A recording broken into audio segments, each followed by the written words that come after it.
1 2 3 શું છે તમારું નામ? વાઘેલા ધર્મેશ રાજેશભાઈ ધર્મેશભાઈ. તમારા ગામનું નામ? બગથડા બગથડા કયા જિલ્લામાં આવ્યું? મોરબી તાલુકો? મોરબી. હું જનકલ્યાણ ટ્રસ્ટમાંથી વાત કરું છું. દિલીપભાઈ મારું નામ છે. તમને જનકલ્યાણ ટ્રસ્ટ વિશે કોણે જાણ કરી?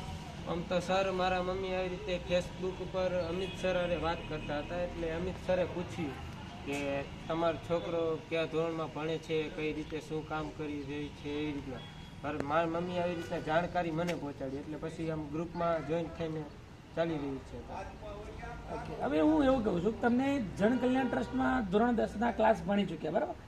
એમાં તમે જે શિક્ષકો ગણિત ભણાવે છે, વિજ્ઞાન ભણાવે છે, અંગ્રેજી ભણાવે છે, કે પછી સોશિયલ સાયન્સ સામાજિક વિજ્ઞાન ભણાવે છે, એમાં તમને મજા આવી કે તમને કોઈ તકલીફ પડી? નહીં સર, બહુ જ મજા આવે છે.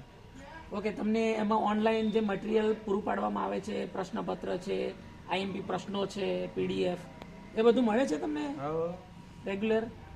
બરાબર. તમે શું બનવા માંગો છો ધોરણ 10 પછી? સર, આમ તો મારું આમ પહેલેથી ડ્રીમ એવું રહ્યું છે કે આર્મીમાં જઈએ. આર્મીમાં જવું છે, બરાબર. હવે બેટા, ભણવાનું જરૂરી છે. જનકલ્યાણ ટ્રસ્ટ એ સમાજના તમારા જેવા દીકરા દીકરીઓને ભણી ગણીને આગળ આવે. આપણે જે શિક્ષણનો અભાવ છે એ અભાવને દૂર કરીએ.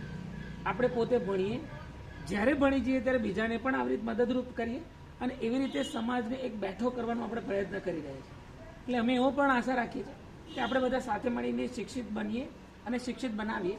એ જે નારો છે એને આપણે ફળીભૂત કરીએ, અને આપણું સમાજ છે એને જાતે શિક્ષિત બની આપણા કુટુંબને, આપણા સમાજને અને આપણા દેશને આપણે શિક્ષિત બનીને જે પણ કાંઈ આપણાથી લાભ મળે એ આપણે લાભ આપવાનો પ્રયત્ન કરીશું. બરાબર?